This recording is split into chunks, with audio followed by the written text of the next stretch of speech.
Ayun o mga amigo, umakyat nga pala tayo sa bangka ngayon. Susubok tayong manghuli uli ng buraw dito. Pero hindi kami doon sa pinuntahan namin ni Kasuyo nitong yung huling, kagaya ng huling napanood nyo sa akin mga amigo. Dito lang uli ako sa tabi. Yan, o yan lang o, nakatali lang ako sa tabi. Pero ililipat ko lang yung tali parehas doon sa, dito parehas sa unahan para lumayo-layo ako. Luluagan ko lang itong tali dito sa tabi. Didilhin siya lang ako mga amigo ng maski makahuli man lang ng kahit na mga 2-3 kilo. Gawa ng yung misis ni Kasuyo, kumbaga man ay bibisita doon sa aking mga kapatid sa Cavite. Sabi ko baka sakaling makakahuli, papadalhin ko sila ng isda para makadala ng isda at makatikim naman sila ng sariwang isda. At nasa malayo sila mga amigo sa dagat, bihira na nilang matikman yung sariwang isda. Sana makahuli tayo. Yan, susubok ako ngayon mga isda dito uli mga amigo. Dito naman pagka talagang kakain ng isda may panahon dito na nakakabinta rin nga ng libo dito mga minsan mga amigo eh. Ibig sabihin may panahon din dito na nakakain ng isda. Iba nga lang yung buraw dito kaysa doon sa nahuli namin sa laot, yung tinatawag nilang manik. Medyo madilaw ang kulay.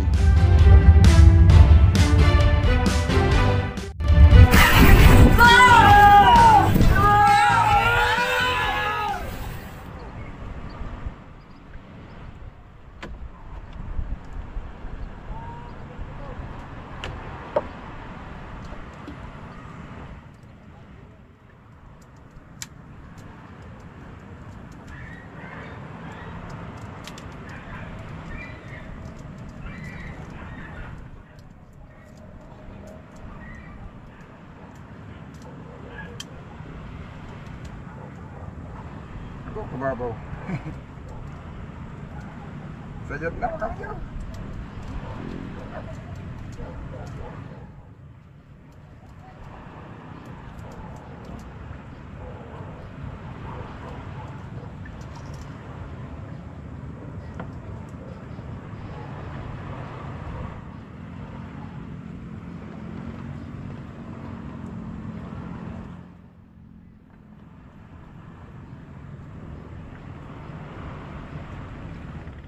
Paling mababaw basta may isda.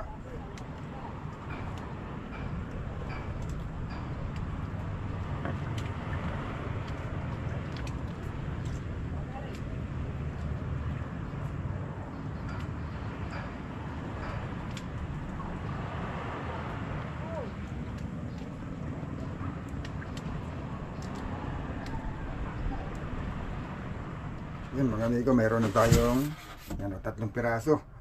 Yun, hindi ko na videohan nga pala mga amigo at kuwan, hindi ko na videohan kaagad. Naglipat ako ng tayo. Nalipat ako dito bandang huli. Sana maliwanag lang mga amigo kasi dito sa nakita nyo. Dito kasi hindi masyadong kuwan. Dito mga amigo, hindi kailangan ng sobrang liwanag. Kaya yung ilaw natin, yan tinago ko yung ilaw. Tapos ito, naka-slope, sobrang slope, ayan o. Oh, may ilaw lang tayo dito sa babaw na bali kuan. Yan mga amigo oh. Yung sa yan solar panel. Yung may panel, tapos ito yung underwater na medyo sira na, hindi ko na lang yan ang hindi ko pinatay para may kaunting liwanag naman tayong makikita. Ganyan ang pagbuburaw dito sa Panabi. Yun. Yan, sana nakikita nyo kahit medyo madilim mga amigo, kahit medyo malabo. Yan, gaganyan lang natin to. Kasi ang kailangan natin dito hindi sobrang liwanag. Yung kanina may ayun, ito pala. Dami na huli. Ha? Dami na huli. Ay, ilang piraso pa lang, bago pa lang naman. Oy. Oo, dito nakatatlo naman rin. 3 piraso pa lang din. Gabi, kumain ka gabi. Hindi nagburaw. Ay, sibat ka gabi? Saan ka banda nagpistaw? Ha? Saan ka banda nagpistaw? Ito, may ilaw man ito. Ay, ito nga, ito lang naman ang ilaw nito kagabi. Itong sa babaw lang. Kahit ganyan lang ilaw. Nilagyan ko man ang ilaw dito sa gilid doon, naka-slope. Naka-slope underwater yan, pero hindi ko inilapat. Kaya pag sinayad mo yan, sobrang liwanag yan sa tubig. Binitin ko lang siya, tapos nilagyan ko siya ng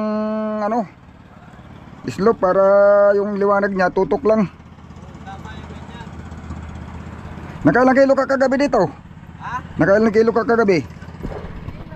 Ilan? 3? Oh, ayos na yun. Tabi lang naman. Sa laot, medyo humina kaya. Ha? Nandiyan ang plato sa laot. Pag di naman sa laot, maganda lang pag maliit pa ang buwan. Pag may buwan na, hindi, yung mani, kahit buwanin to, nakain to eh. Itong manik, kahit buwanin, nasibad to. Yung mga, yung buraw laot, pag maliwanag ang buwan, matumal. Hindi man ako umakyat kagabi, sayang pala no. Hindi, kaya lang naman ako umakyat ngayon, gawa ng ano, magbubura, may pakabite yung kapatid ko. May mga kapatid ako doon, ano ko lang ba, papadala ko lang sa Cavite. Tatatong piraso pa. Kauumpisa ko lang naman. Nagayos pa ako nitong bangka kay inariyahan ko yung may tali ito sa tabi ay pinalayuan ko lang. O pinalalim-laliman ko at sobrang babaw. O inariyahan ko sa tabi para maanod ako palaot.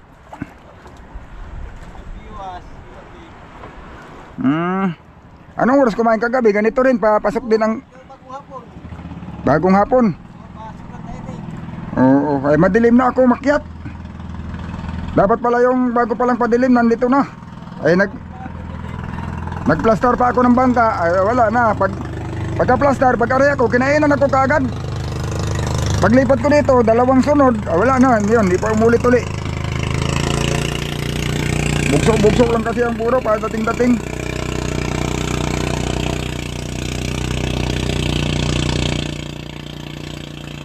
Alam mo, mamaya biglang bumilo yan. Pag-ikot ng agos, baka kakain uli. Kadalasan nakain yan pag naikot ang agos ay.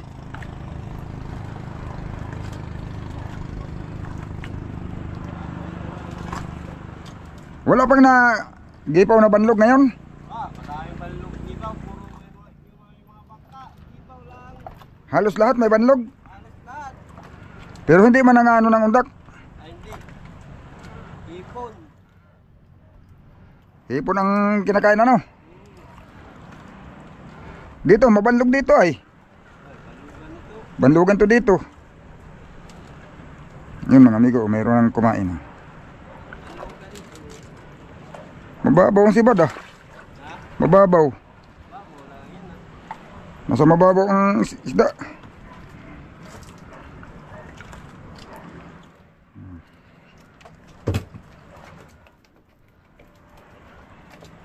Uy, may tawad pang kuno, nahulog lang. May tawad na kuno, nahulog lang yung kuno. Hindi kinakain ng banlog yung kuno, no? Bihira. Pero bihira lang pag yung ipain mo siya. Kailangan buhay talaga. Buhay ano. Sana kita nyo mga amigo, medyo madilim. Hindi nga pwede yung sobrang liwanag, hindi maganda. Lalong ayaw kumain ng isda. Yan o.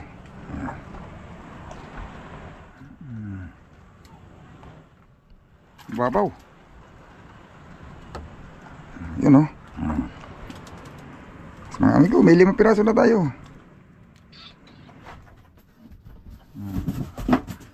Diretso na natin si lead para kuan. Diretso na sa foam.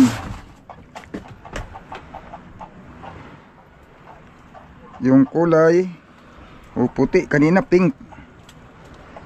Hindi sabihin kahit anong pain, basta mapadaan sila kakain. Kahit basta nandyan lang sila, kakain sila.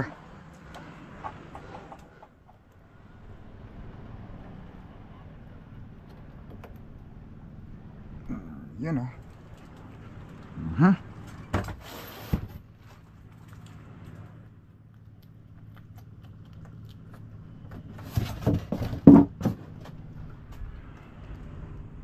kulay blue.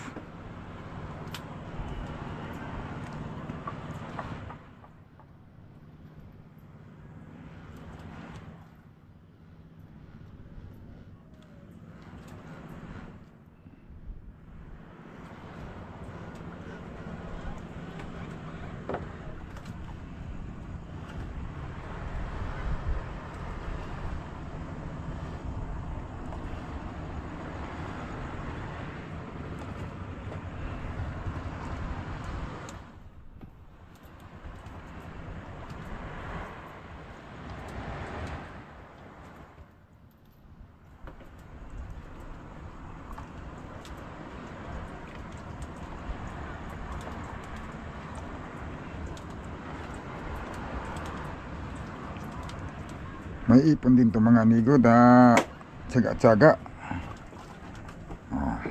Yung huli natin may ano na to. Kaya na nito ang mga kalahating kilo. Bago pa lang naman, hindi pa naman gaano madilim mga amigo. Hindi pa malalim ang gabi. Mga alas 7 pa siguro ngayon.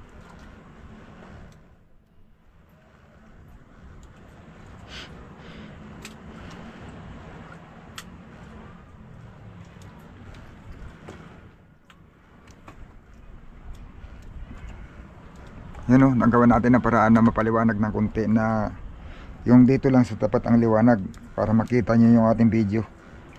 Yan. Kailangan kasi nating patayin nung nakaraan kaya hindi tayo nakarami mga amigo. May ilaw din tayo doon sa unahan. Yung isda kumakalat. Kailangan yung ilaw, dapat yung ilaw yung dito lang mismo sa ano, tutok lang dito sa tapat. Yung hindi malayo ang abot. Para yung isda dito lang sa mismong tapat natin. Yun. Ayan o, napapansin nyo mga amigo yung mga guno. Ayan o, naiipon lang sila sa tapat ng ilaw.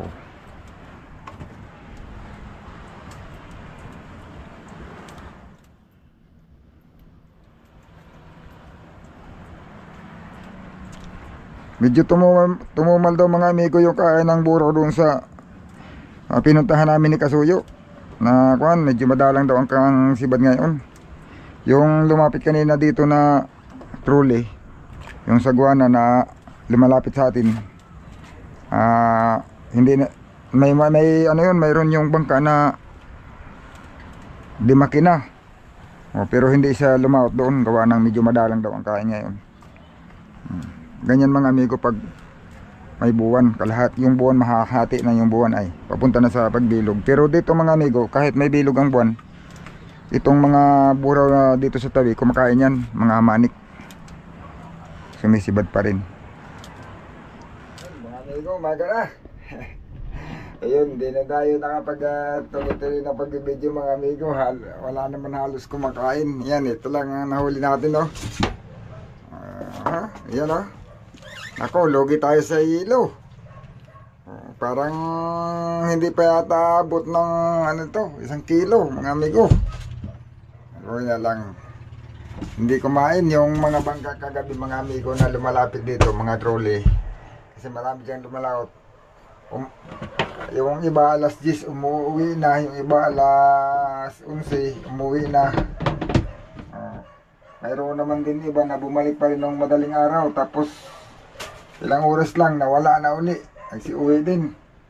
Hindi talaga kumain ngayon. Nung isang gabi daw mga amigo, hindi naman tayo laglaot. Hindi man tayo nangawil na isang gabi. Yun, may huli yata sila dito. Pero na isang gabi yun. Ngayon no, wala na yung mga trolley nang nagsiuwi mga amigo at wala naman daw nahuhuli. Ayun, gagayak lang tayo mga amigo ng pagbaba. Ayan o.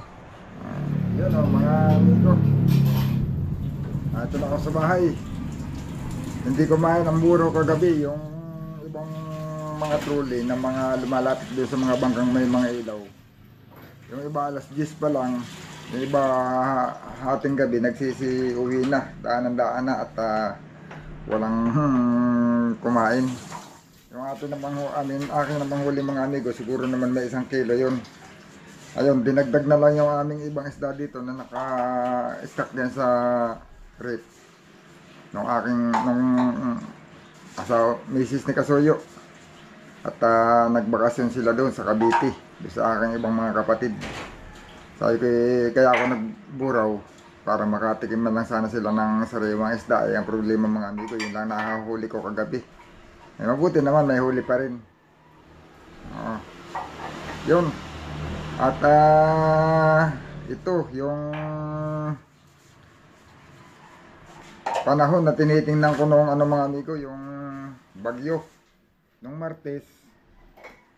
Kung hindi nagbago yung bagyo, ang takbo, makakahalin tulad siya nung Yolanda. Buti na lang mga amigo, biglang nagbago. Tapos Merkulis kahapon, nag-iba na naman. Doon naman siya dadaan sa nung umaga, doon siya dadaan sa may dito sa kabila, bandang south na namin. Tapos kagabi tiningnan ko, ayun, di na siya dadaan dito sa puro sa dagat na lang, lilikon, magkapanokti na kagad siya. Ngayon titingnan na uli natin kung saan siya dadaan. Pizza City yun mga amigo.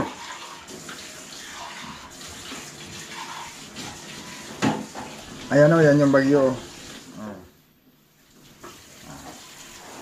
Ayan mga amigo. Kita ba? Paano ba makikita? Parang naka-vlog naman.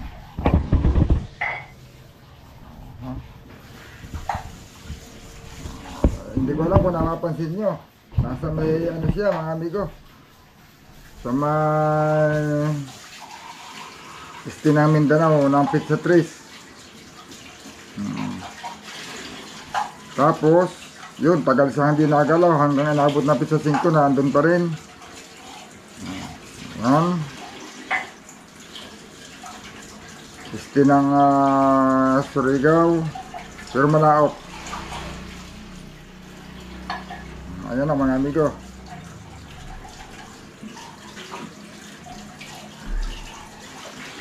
Ayan, yan. Ayan.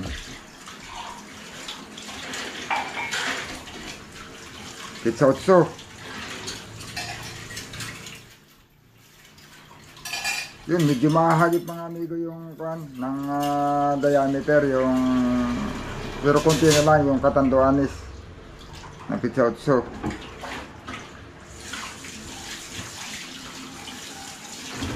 Yun, dyan siya dadaan sa may Philippine Rice mga amigo.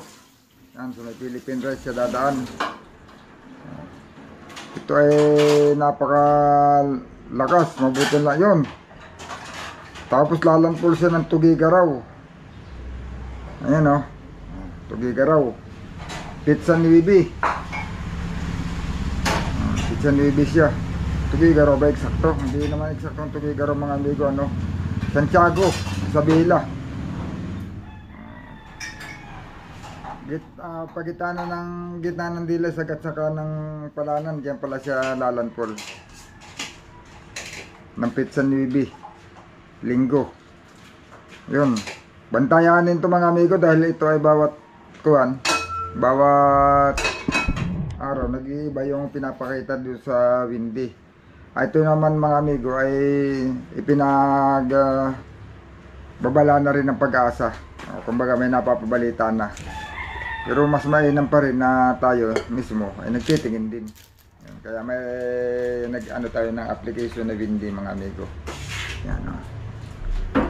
Yan yung Windy, yung yung kulay red na may puti sa gitna. Yan o.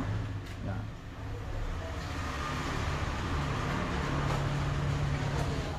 Yun mga amigo, sana naman ay ito ay magbago pa at lumihis. Kagabi, yung pinapakita, hindi na siya tatama ng kalupaan ng Pilipinas. Liliko siya ng papunta ng Japan. Pero ngayon, iba na naman ulit pinakita. Bawat tuwing mag-update sila mga amigo, nag-iiba. Pero sana magbago pa ito at saka ang isang mas maganda na lang dito mga amigo at hindi naman na siya kasing kagaya na yung unang pinakita ng Lunes yata yun. Parang Lunes yun na ang abot ng hangin, abot ng 300 tapos 200 mahigit yung bukso. Mabuti na iba yun mga amigo. Hindi na ganun kalakas. Ito na yung magiging pinakamalakas niya. Aabot na lang siya ng, ayun, malakas na rin pala, 118. Buksong 168. 170 na yan mga amigo pag ganyan. Yan. Kaya Pizza Nueve, ingat-ingat yung mga ano dyan, yung mga taga riyan sa may gawin ng norte. Yun mga amigo, mas mainam na yung tayo ay medyo ready mga amigo, kaya nagtitingin-tingin ng weather. Yun, sana naman ay magbago pa yan, mas humina, hindi kaya lumis na siya dito sa Pilipinas, hindi na wala nang tumama. Yun mga amigo, kaya puyat pa tayo ngayon at magdamag. Nagpilit ako makahuli para lang may maipadala ko doon sa Cavite, dahil yung aking mga kapatid, yung mga amigo ay sabi ko para makatikim naman sila ng sariwang isda. Kaso ang nahuli ko baka mga 1 kilo siguro naman, mga 1 kilo lang. Ayun mga amigo, abang-abang lang sa mga susunod pa nating i-upload na video.